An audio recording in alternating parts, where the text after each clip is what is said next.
El 96% de los adolescentes varones van a ver porno. Si yo descubro a un hijo adolescente de pronto que está mirando contenidos pornográficos, dime cuál es la frase que no le tengo que decir y la frase que sí que le tengo que decir.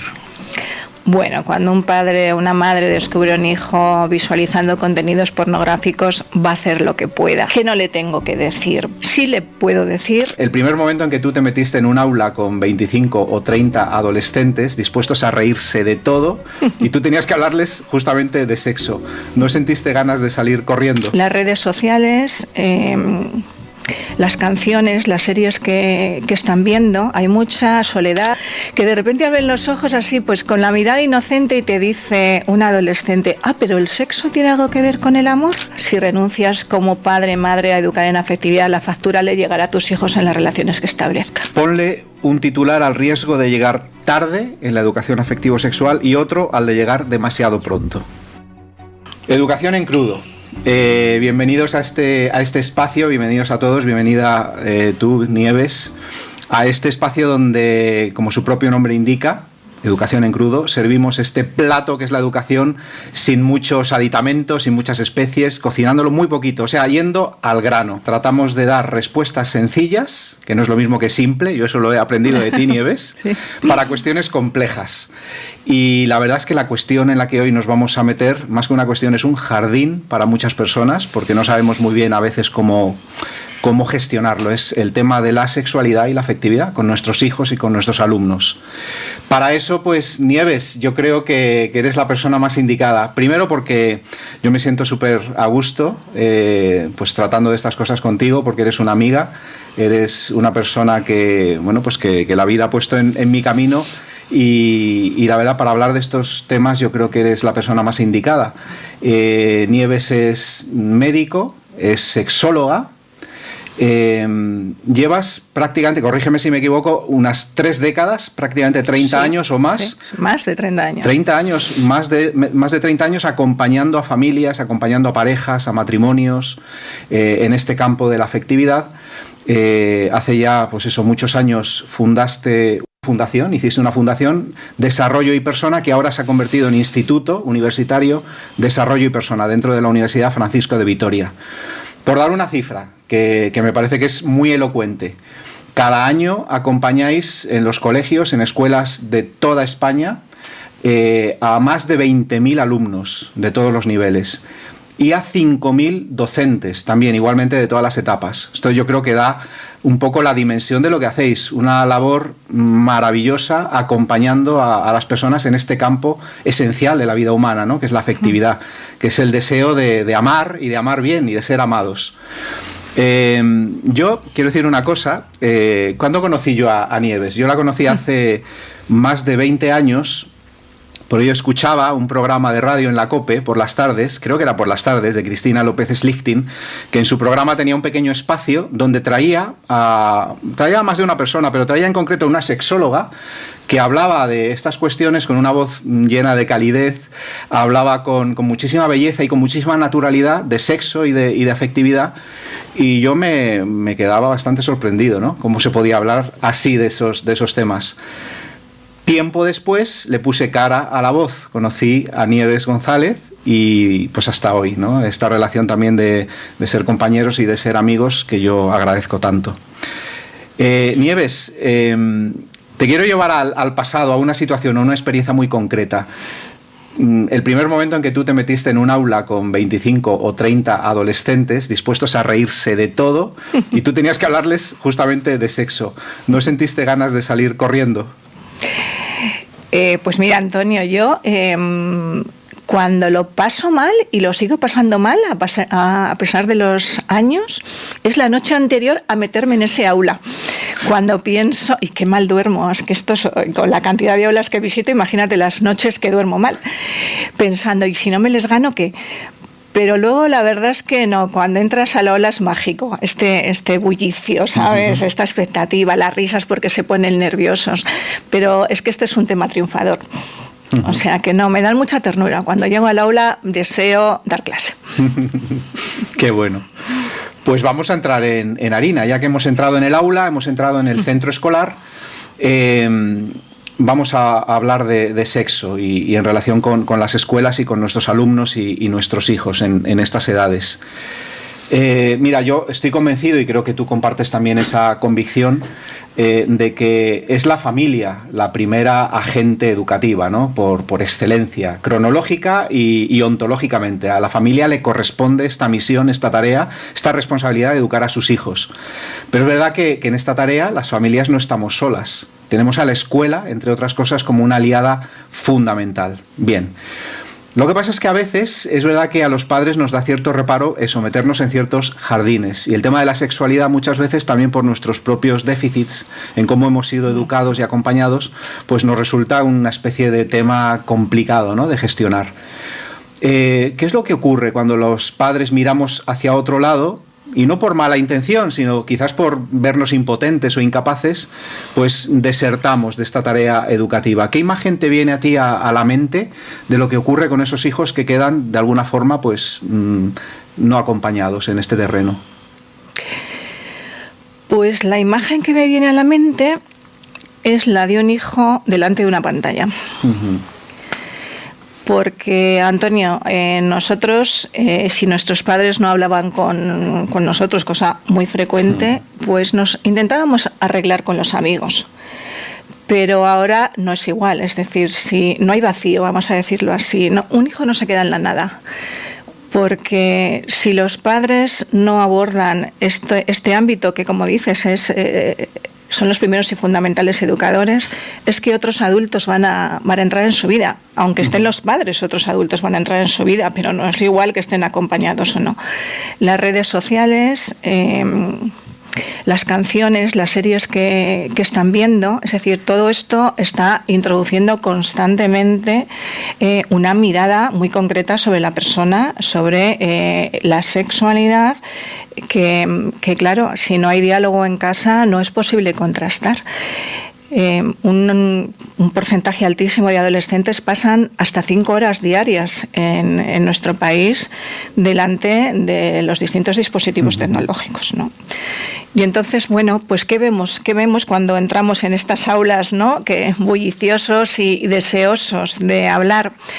Pues mira, vemos muchos niños, no digo solo adolescentes, que no pueden querer su cuerpo, no lo pueden querer.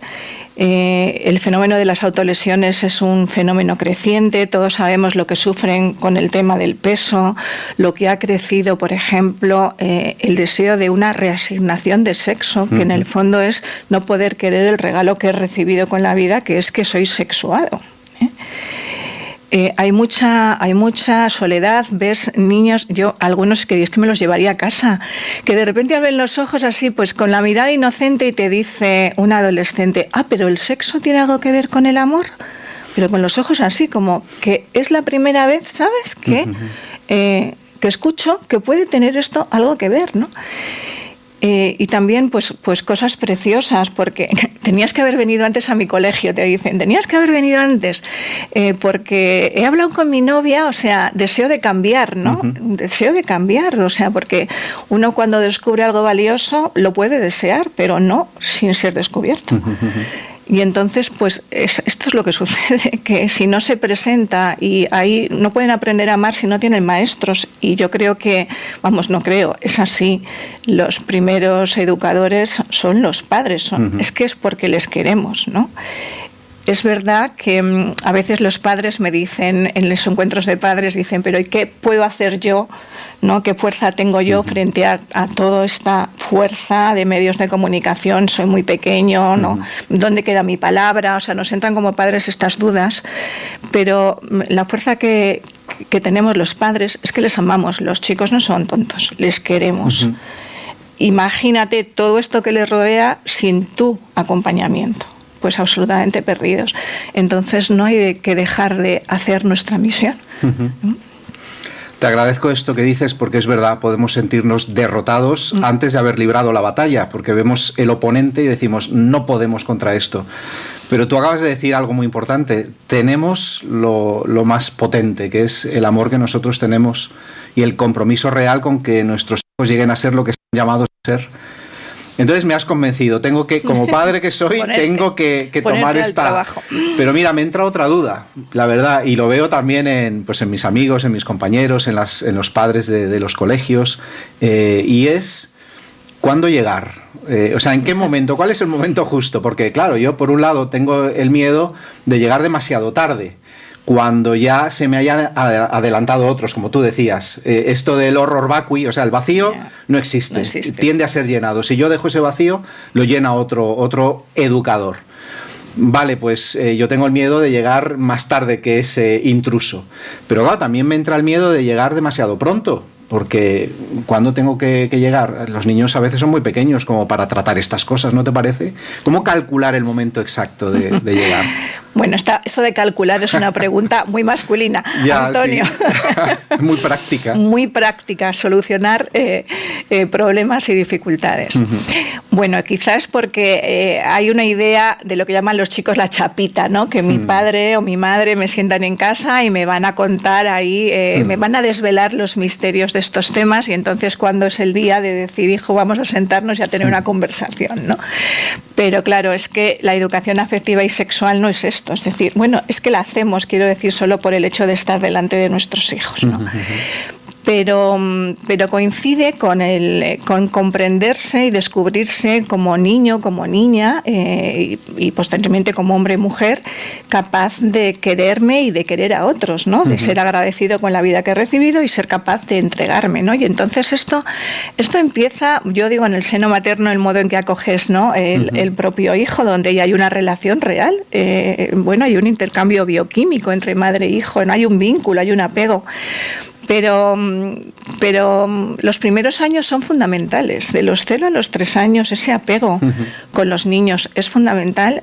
Y de los 3 a los 6, fíjate, como que dices, bueno, preescolar, pero ahora yo de qué tengo que hablar con los niños. Es la etapa natural de sus preguntas. O sea, quieren saber todo, ¿no?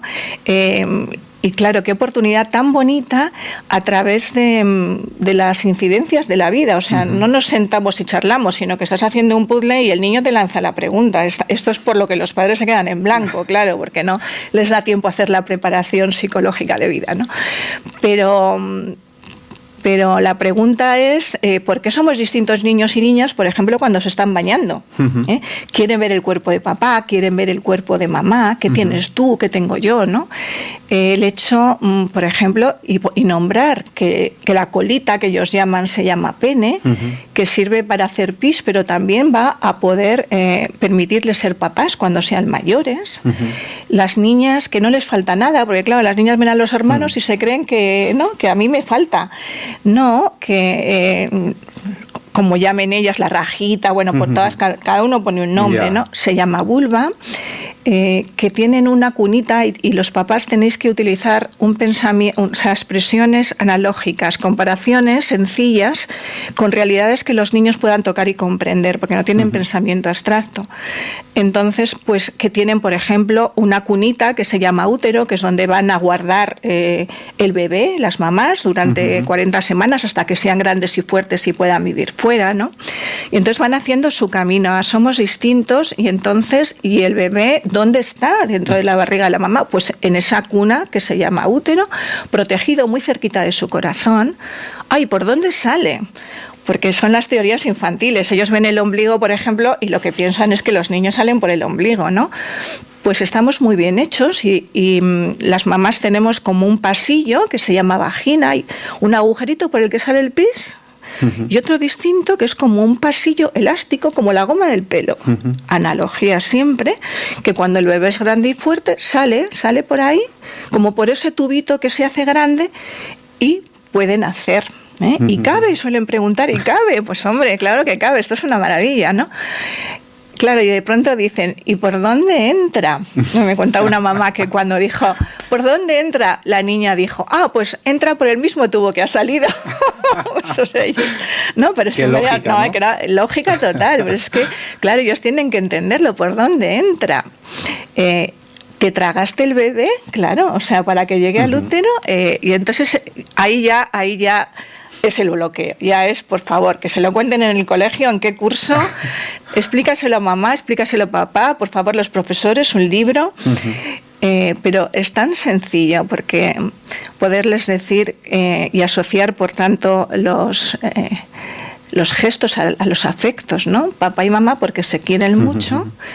Ojalá puedas decir papá y mamá, como nos ves que nos queremos, pero si no, el papá y la mamá. Quiero decir, si en casa hay dificultad, pues los papás, porque se quieren mucho, viven un abrazo muy especial, viven un abrazo que se juntan mucho y en función de y papá pone el pene al lado de la vulva de mamá. No hace falta dar grandes explicaciones, ¿sabes? Y si su semillita, que la deja ahí, va haciendo ese caminito hasta llegar a encontrarse con la que mamá tiene bien guardada, puede empezar a crecer un bebé.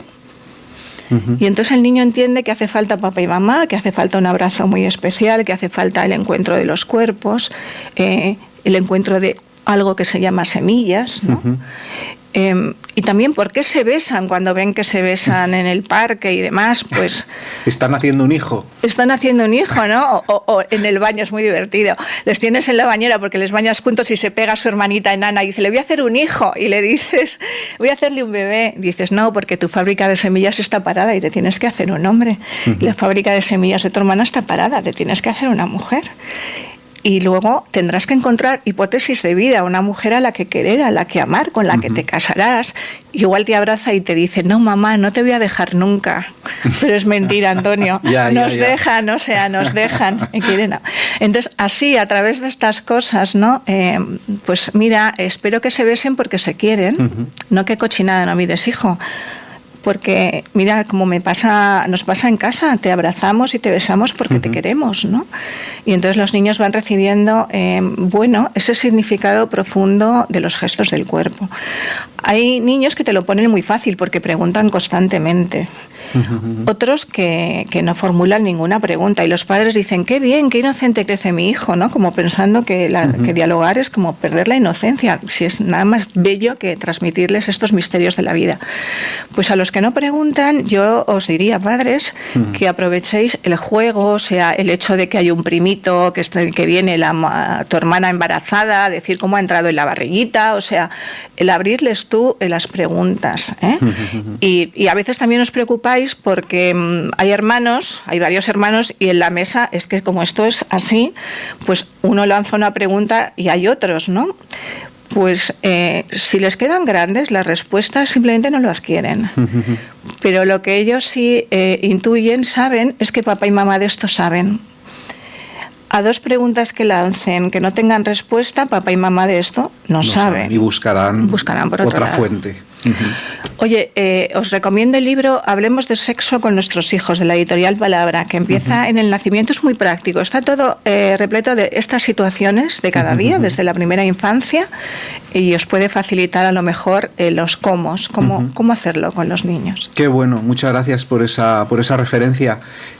Aparte de los cómo, ya veo, por lo que nos estás diciendo, que lo que al final transmitimos al educar es toda una visión de la vida, una forma de mirar las cosas, de mirar el sexo, de verlo como algo sospechoso o peligroso o de verlo como algo natural, bueno e incluso maravilloso. Y esto es lo que veo, ¿no? Que al final es la clave de todo. Pero te voy a plantear otro reto que tenemos educativo. Yo al menos lo percibo como educador, lo percibo en las aulas, lo percibo en mi familia. Y es el reto de ayudar a nuestros hijos e hijas a descubrir su masculinidad, su cuerpo masculino, su cuerpo femenino y abrazarlo y, en cierto modo, reconciliarse con ello y asumirlo, ¿no? De alguna forma. Descubrirse y valorarse como niños y descubrirse y valorarse como niñas. ¿Hay alguna llave maestra para acceder a esto y para hacerlo o cómo? Bueno, esto... es un misterio porque dices realmente son preciosos, pero se tienen que descubrir como tales. Y este es el camino educativo en la vida, ¿no? Te preguntas a veces cómo puedes no querer el propio cuerpo, ¿no? Es un misterio. Pero no hay que darlo por supuesto. Hay niños y niñas que lo realizan de forma muy sencilla y otros, sin embargo, que necesitan más apoyo. Y en esto en casa hay que estar atentos porque los hijos no son todos iguales, ¿no? Llaves maestras, pues mira, se me ocurren 3 ideas, o sea, 3 aspectos a tener en cuenta. El primero es el que hemos hablado antes ya, quizá. Es como transmitirles con sencillez sus diferencias, o sea, su realidad genital, su realidad como niño, como niña, corporal, que, vuelvo a decir, es normalmente en la primera infancia. Y además, no solo su realidad genital, sino su realidad corporal concreta. Eres precioso, eres preciosa. O sea, necesitan escucharlo. Qué pecas tan bonitas tienes dibujadas en tu cara, ¿sabes? Cómo brilla tu pelo. O sea, aspectos concretos que a los niños que buscan esa mirada, cuando te abrazan, los niños son muy de recibir en concreto. Pues esa primera llave es valorarles y valorar su cuerpo y explicarles las diferencias anatómicas, y en la pubertad adelantarse a los cambios físicos, psicológicos y emocionales que van a vivir, porque hay mucha disforia de género de rápida aparición en la pubertad. Entonces, explicarles esos cambios, acoger sus miedos. Hay muchas preguntas en clase que en el fondo son temores, ¿sabes? De por qué yo crezco antes, por qué un pecho tiene un tamaño diferente del otro, porque... Entonces, son preguntas que expresan temores. Entender sus temores, acogerles y explicarles los cambios con antelación y hablar de ellos. Y qué dicen tus compañeros. La primera que le baja la regla y la última, el que le salen los granos y no le sale ninguno, ¿no? Entonces, son años en los que tienen que descubrir que ser hombre y mujer no es una cuestión de centímetros. Pero para eso necesitan acompañamiento. La segunda llave es relativizar los roles sexuales. Esto es importantísimo, porque tenemos mucho estereotipo dentro de la cabeza. Entonces hay niñas que son fuertes en todos los sentidos, física, psicológicamente, que les gusta el riesgo, los deportes competitivos, ¿sabes? Que saben sacudir sin ningún problema, que no por eso no son tremendamente cariñosas ni femeninas. Hay chicos que son muy sensibles. Se puede ser varón sin darle al fútbol, que parece que dices, bueno, es que luego sufren en los patios, que son sensibles, que son muy empáticos, que son muy estéticos, ¿no? Pero es que cada niño, cada niña, cada hombre y mujer lo somos a nuestra manera. Y por tanto, o sea, como no fijarse en los estereotipos, ¿no? Y validarles así, como niña como eres y como varón como eres, ¿no? Y el tercero es cuidar la intimidad del progenitor del propio sexo con los hijos de su propio sexo, sobre todo con los que encajan menos en los estereotipos. O sea, tiempo que dices siempre, es que tengo varios hermanos ya, pero no todos necesitan lo mismo. Entonces, los que a lo mejor pueden ver son más sensibles, ¿sabes? Como a este juicio sobre su realidad corporal, sobre su masculinidad, su feminidad. O sea, dedicarle como padre espacio a tu hijo, tener tiempo para él. O sea, porque eso genera vínculo y da mucha seguridad, que es lo que necesitan para seguir creciendo. Es como darle la mano y decir, mira, puedes crecer como varón, que yo estoy aquí a tu lado, ¿sabes? Y las madres igual, o sea, la niña no quiere vestidos ni manicura francesa y quiere coger los patines y tú corres detrás de ella perdiendo el aire, ¿sabes? Pero haces planes para estar con ella, ¿no? Qué bueno.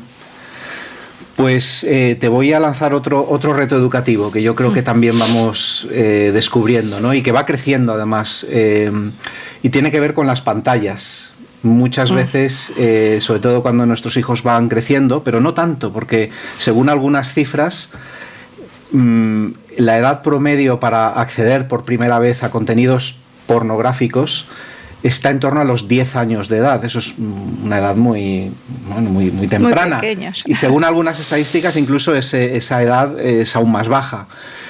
Entonces, aquí tenemos un reto, me parece, ¿no?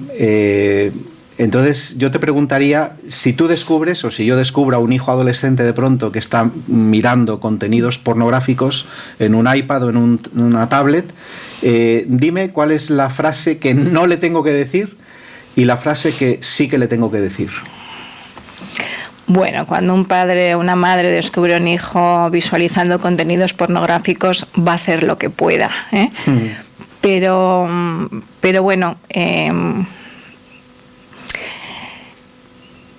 ¿qué no le tengo que decir? Pues yo diría, no le tengo que decir, vaya, qué decepción. No esperaba esto de ti. o no le tengo que decir cierra esa guarrada.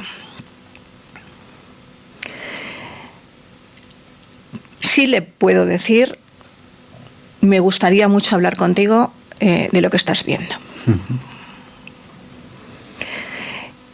Esto de no me esperaba esto de ti es precisamente porque creo que hay una diferencia entre juzgar una conducta, un acto o a la persona. Entonces, si dices esto, realmente el juicio va hacia la persona del hijo.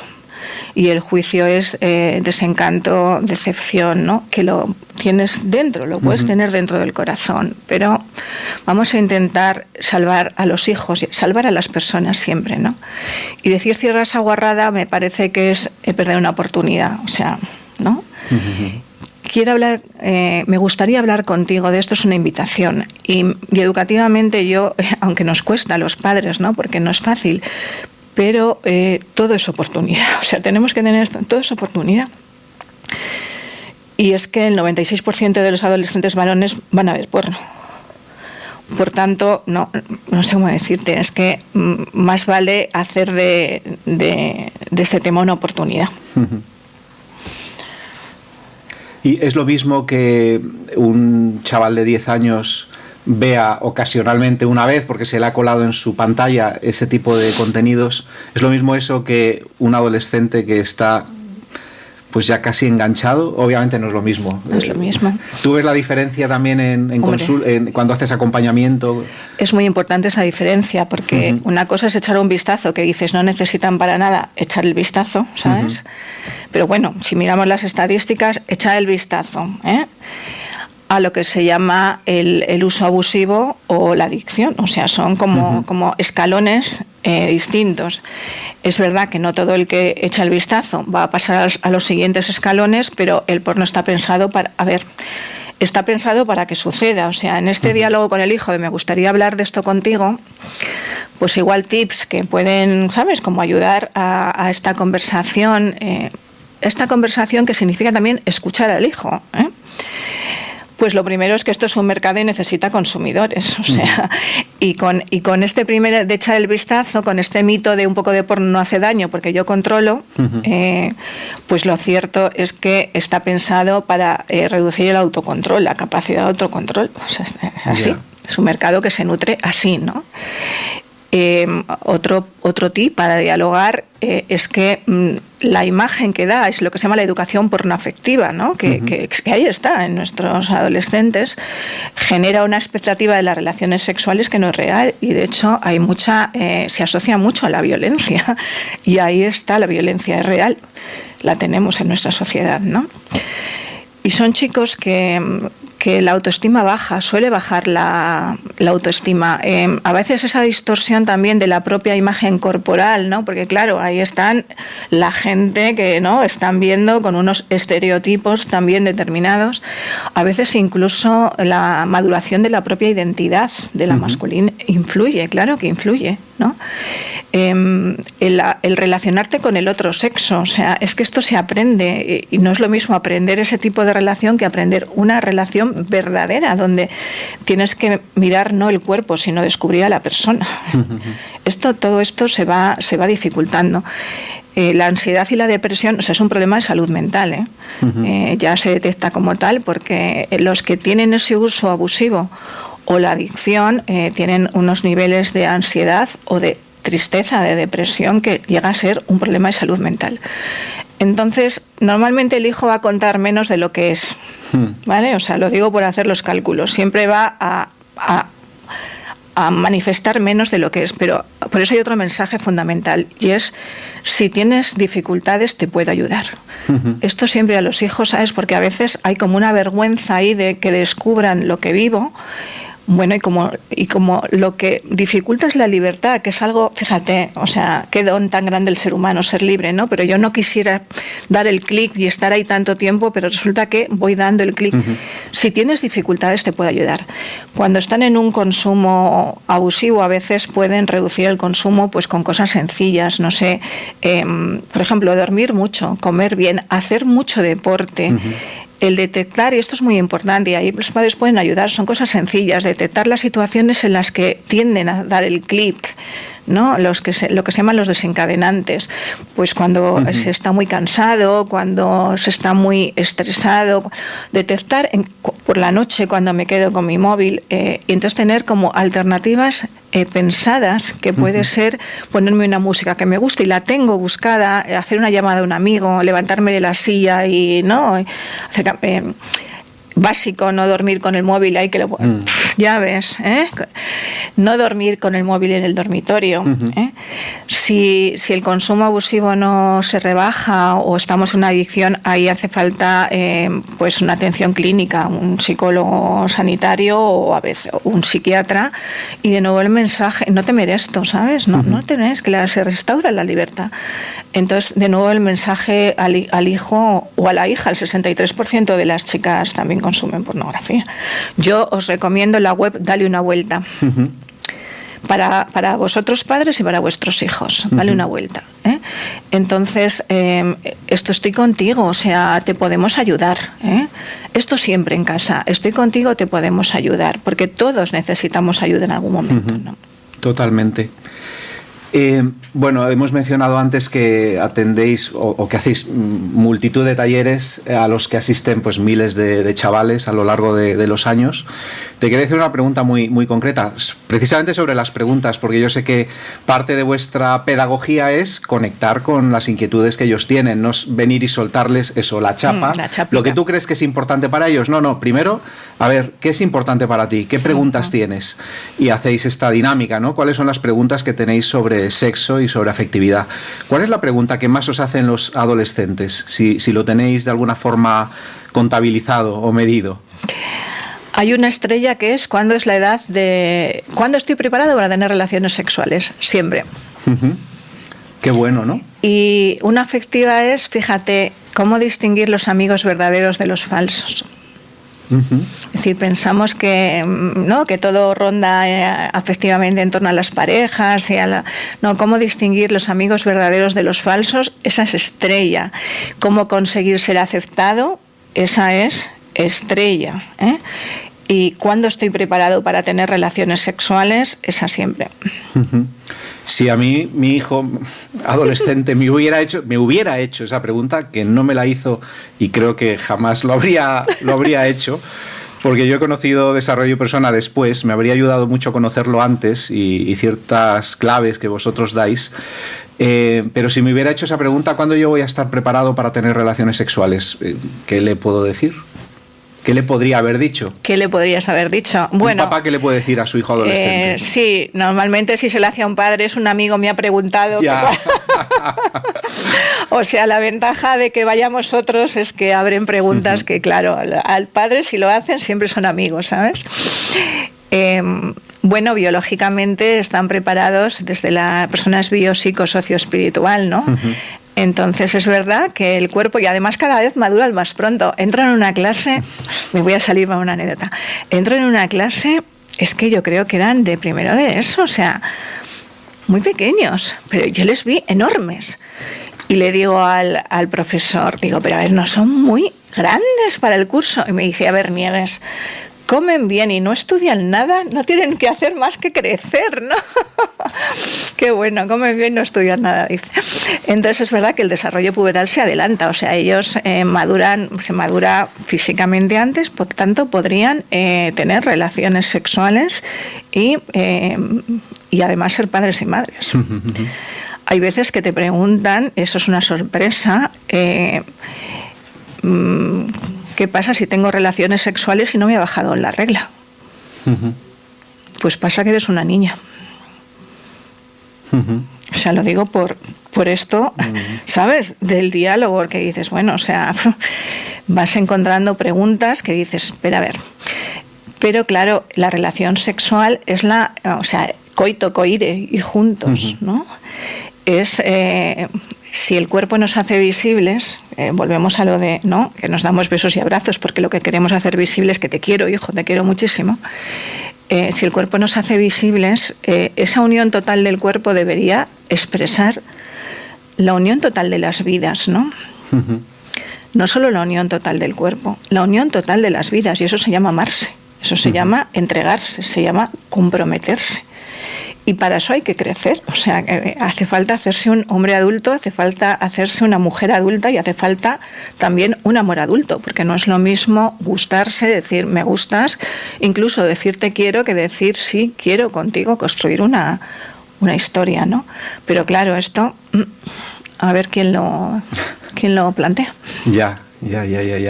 Yo veo que en esto, escuchándote, en esto de la educación afectivo-sexual son muy importantes los qués, o sea, tener buenas respuestas. Y la verdad, escuchándote a ti, pues da gusto porque tienes una forma de explicar las cosas, tienes ese qué te voy a decir. Pero veo que es tan importante al menos como el qué, el cómo. Y eso es más etéreo, pero es real, o sea, es un estilo, es una forma de hablar de las cosas que o tienes o no tienes. El qué es fácil de adquirir porque lo lees en un sitio y tratas de replicar, ¿no? Pero el cómo, hace falta tener eso, algo que se te ha pegado, ¿no? Con la vida, y creo que aquí el hándicap que podemos tener los educadores es que nosotros arrastramos nuestros propios déficits, lagunas, no nos han acompañado, nos hemos enfrentado al tema del sexo pues quizás no de una manera adecuada, o hemos aprendido lo que hemos aprendido a través de la pornografía, quién sabe. Entonces, claro, transmitimos lo que hemos vivido. ¿Cuál es el mejor estilo para poder comunicar acerca de la sexualidad? Bueno, antes de la respuesta me quedo con lo que has dicho antes. Transmitimos lo que hemos vivido. No transmitimos no tenemos por qué transmitir lo que hemos vivido. Es verdad que transmitimos a través de lo que hemos vivido, que no es lo mismo. Porque, como he dicho, todo es oportunidad. Entonces, también a través de nuestros errores, también a través de nuestras carencias, de nuestras heridas, porque los padres y las madres tenemos nuestra historia, la nuestra, imperfecta. Ayer me dijo una compañera, inacabada, es mejor que imperfecta, inacabada, es inacabada.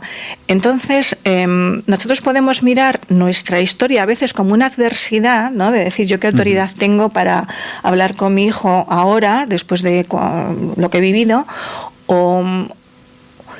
O podemos verlo como una oportunidad preciosa de desear para ellos lo que hemos descubierto, a veces tarde, Antonio.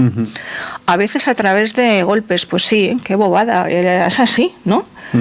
Y no pasa absolutamente nada, es a través de esto, no es a pesar, sino a través de todo esto, ¿no? Entonces, hay una mirada represiva de peligro, de que yo no puedo hablar de esto, hay una mirada permisiva de que todo vale, ¿no? Y aquí cada cual, siempre que haya consentimiento, ¿no? Entendiendo por consentimiento, ¿no? Que los dos estamos de acuerdo, se puede hacer el todo. Mínimo de los mínimos, pues todo se puede hacer, ¿no? Y hay una mirada que se llama personalista, donde el cuerpo tiene el valor que tiene la persona y qué valor tiene la persona. ¿Qué valor tiene tu hija o tiene tu hijo? Vamos, darías tu vida por él o por ella. Es que la darías de cabeza. Luego, que tiene un valor infinito, pero hemos dicho lo tiene que descubrir, ¿no? Entonces yo os animo a los padres mira, ayer hubo sesión del experto de educación afectiva y sexual, os voy aportando herramientas, ¿vale? No es publicidad, son herramientas. Un experto de educación afectivo-sexual que es online, que tiene la Francisco de Vitoria, y justo ayer una madre en el coloquio hablaba de esto, de la herida, ¿no? De la herida como hija y la dificultad para ser madre. O sea, los padres dicen, eso tenía que ser obligatorio, ¿no? ¿Cuántos hay con muchísimas dificultades en su historia que precisamente desean una vida buena para sus hijos? Y entonces aprenden los cómo. Podemos aprender los cómo, todos hemos aprendido los cómo, ¿no? Entonces, este poder hablar con naturalidad, sin censurar la realidad, poder informar a los hijos. Informar, porque hay conductas de riesgo. La sexualidad no es un riesgo, pero claro que hay conductas de riesgo que pueden dañar la salud física, psicológica, afectiva, espiritual. El poder, sobre todo, educar en la responsabilidad, porque informar sin educar en la responsabilidad no va a ningún lado. El aprender, esto que decimos, que cada día podemos volver a comenzar y, por tanto, no dramatizar los errores de los hijos, ¿no? Hablando de liarse y del rollo, decía una madre, cuando llegue a casa le voy a preguntar a mi hija, ¿tú te enrollas? Digo, cuando llegue esta madre a casa, digo, no vayas crecida porque va a pensar la hija que te has fumado alguna cosa, ¿sabes? No, o sea, y no dramatizar la vida porque es eso, toda oportunidad, pero sí saber abrir las conversaciones del modo adecuado. Todo esto, Antonio, gracias a Dios siempre estamos aprendiendo. Sin duda, qué bueno. Un mensaje estupendo, ¿no? Siempre se puede crecer. Mira, voy a hacer contigo un ejercicio muy sencillo. Bueno, el ejercicio lo vas a hacer tú. Yo te voy a lanzar preguntas muy, muy concretas, muy específicas, y a ver qué agilidad tienes, ¿no? Para salir del paso. Tu hija de 5 años, o mi hija de 5 años, en la mesa dice: joder, ¿cómo aprovecho como una oportunidad educativa ese bombazo lingüístico que acaba de soltar mi hijita? La de 5 años. 5 añitos. Esto es el patio, que enseña mucho. Si en casa no lo aprende, en algún sitio lo aprende. El patio o el transporte escolar. Joder. Bueno, pues puedes decir: espera que cojo el jabón y te lavo la boca. O si has hecho el trabajo con ella, pues podrías decir: joder, es una palabra fea que se pone a una cosa muy bonita. Que es ese abrazo de los papás, en el que unen los cuerpos porque se quieren, que se llama coito, y le podemos poner el nombre. Y luego va de lista a la clase diciendo que sabe lo que es coito.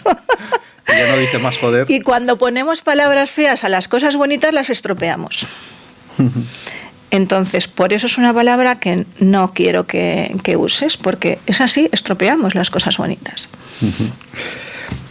Nieves, ¿el sexo es algo peligroso o sospechoso? ¿Un tabú que es mejor mantener alejado de nuestros hijos? A ver, el sexo es un regalo que nos permite, a través del cuerpo, expresarnos y expresar el afecto. ¿Cómo poder decir te quiero siempre y en toda circunstancia si no lo expresáramos? Y entonces, que existan los besos, que existan las caricias, ¿no? Que exista esa intimidad, porque si no, la intimidad afectiva, ¿cómo se expresaría, ¿no? Que se pueda vivir la máxima unión del cuerpo, porque realmente, no te tengo que preguntar luego cómo te llamas, sino que sé que sigues a mi lado, ¿no? En toda circunstancia, eso es un regalo. Lo que es verdad es que las cosas buenas se pueden vivir mal y se hace daño. Y es verdad que hay mucho problema, pues sí, hay heridas terribles en las personas, ya te digo, a niveles diversos. Si renuncio a educar en afectividad, ¿qué factura me llega mañana? Pues la factura... Si renuncias como padre, madre, a educar en afectividad, la factura le llegará a tus hijos en las relaciones que establezcan. Lo que pasa es que si los hijos sufren, los padres sufrimos. Y al revés, si los hijos pues tienen una vida plena, no exenta de sus luchas, pero una vida llena de sentido, pues los padres, hemos cumplido la misión. Entonces, sí. La factura en realidad les llega a los hijos, pero nos impacta a todos los que les queremos. Ponle un titular al riesgo de llegar tarde en la educación afectivo-sexual y otro al de llegar demasiado pronto. Al de llegar tarde, si llegas tarde te quitan la silla. ¿Y al de llegar pronto? Con delicadeza nunca es pronto. ¿Por qué es preciso empezar con la educación afectivo-sexual ya desde la más tierna infancia de nuestros hijos, incluso cuando tienen 3, 4, 5 añitos?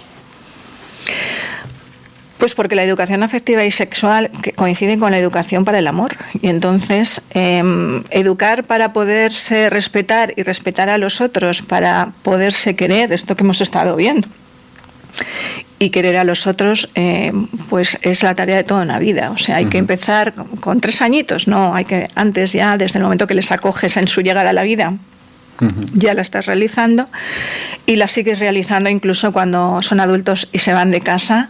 Si has tejido bien los vínculos, pues todavía se abren conversaciones preciosas en las que pues puedes seguir aportando a tus hijos y tus hijos te siguen haciendo padre y madre a ti. ¿Cómo ayudar a nuestros hijos a tener una mirada limpia en la era del smartphone? Pues una mirada limpia yo creo que se aprende cuando estás en entornos en que tú eres mirado así. Sí, y ves a otros mirar así. Hace falta entornos reales, presenciales. Hace falta, y eso es una fatiga para los padres, porque cuando son pequeños tienes que mover a los hijos, llevarles, traerles, luego ya siempre... hace falta entornos que pueden ser el colegio, que pueden ser entornos deportivos, aficiones sanas, que pueden ser voluntariado, o sea, entornos religiosos, ¿no? Donde tú te encuentras con adultos y amigos que te das cuenta que miran de una determinada forma que yo desearía. Y que te miran a ti así, ¿no? El otro día, mira, ayer una mamá que me llevó en coche después de un encuentro que tuve, me contaba que se habían hecho un voluntariado con sus hijas, algunas adolescentes, con hijas de la Madre Teresa. Y claro, las niñas, al ver cómo trataban a los moribundos, a los enfermos, o sea, eso no es de este mundo, no sé, donde todo es postureo, donde yo busco el selfie, ¿no? En esa perfección artificial, ¿no? Y de repente, o sea, dices, te brotan las preguntas, ¿cómo se puede mirar así una realidad que parece, ¿no? O sea, han venido como si hemos dado la vuelta al calcetín, ¿no? Entonces necesitamos experiencias reales en la vida, de una mirada diferente, que en el fondo es la que deseamos para nosotros, porque todos sabemos que esa artificialidad, ¿no? De imágenes todas felices, nuestra vida no es así, ¿no? Queremos que nos quieran cuando estamos en circunstancias en que somos vulnerables. Qué bueno. Pues Nieves, ya para entrar en el sprint final de este encuentro que hemos tenido, que yo te agradezco tanto, me gustaría que les pudieras lanzar a los que nos escuchan o nos ven pues un micro reto, porque creo que lo ideal de estos encuentros es que uno se vaya verdaderamente pues tocado y transformado, y que pueda pasar de la escucha y de lo que ha aprendido a la acción, a la vida, que pueda convertir en vida aquello que uno ha asimilado, ¿no? ¿Qué micro reto podrías mandar tú, proponer a los papás, sobre todo, que nos escuchan o que nos ven, para llevarse todo esto a la vida en el terreno de la educación afectivo-sexual con sus propios hijos? Una cosa muy concreta que puedan estar haciendo hoy mismo. ¿Me permites dos? Hombre, claro, por el mismo precio, por el supuesto. Mismo precio. Pues dos. Mira, con relación a lo corporal, dos relacionadas. Tiene que ver los dos con la mirada que me has dicho en la pregunta anterior. Con relación a la dimensión corporal de poderse querer como niño, o sea, haz alabanzas concretas. No le digas, eres muy guapo, eres muy guapa, no. Tienes unos ojos preciosos. Tienes unas manos que van a hacer mucho bien. Tienes agilidad en las piernas, un pelo que brilla. Igual que las correcciones también, por favor, que las hagan concretas. Y diferenciando, hemos dicho, acto de persona. Y ya el reto, sí, de mirada también sería, esto me parecen vitaminas diarias, fíjate. Esto hay que hacerlo a diario, sobre todo con los adolescentes. He visto, y uno concreta una acción, aquí hablo de una acción, he visto que has ayudado a tu hermano a hacer las tareas, he visto que has recogido los platos y les has metido en lavavajillas, he visto que has salido a jugar al partido y te has bajado la bolsa de la basura que estaba en la puerta. Te estás haciendo un hombre, te estás haciendo una mujer. Es decir, he visto, y eso significa una atención hacia tu hijo o hacia tu hija, que algo concreto, porque estamos especializados en reconocer lo que falta, y reprocharlo, te estás haciendo un hombre, te estás haciendo una mujer, porque así descubrimos que crecer como hombres y mujeres no es un tema de imagen, de centímetros, ¿no? Es de estatura humana, de estatura. Igual te sale como la objeción de decir, pero si no hace más que lo que debe, o sea, por fin ha cogido el plato y lo ha metido en el lavavajillas. Ya, pero lo ha hecho. Pero lo ha hecho, ¿no? Y tú lo has visto. Y se lo puedes poner delante, ¿no? Cambiaríamos todos si nos tratásemos así. Así que adelante, desde hoy, todos los días algo, a cada hijo que tengas en casa. Qué bueno. Muchas gracias, Nieves. Yo me llevo este reto también para mí, no solo para mis hijos, con mi mujer, con las personas con las que estoy habitualmente, y te agradezco mucho este encuentro que hemos tenido, que siempre me descubre tantas cosas. Muchas gracias, Nieves. Muchas gracias, Antonio, por la confianza de invitarme a vivir este momento contigo.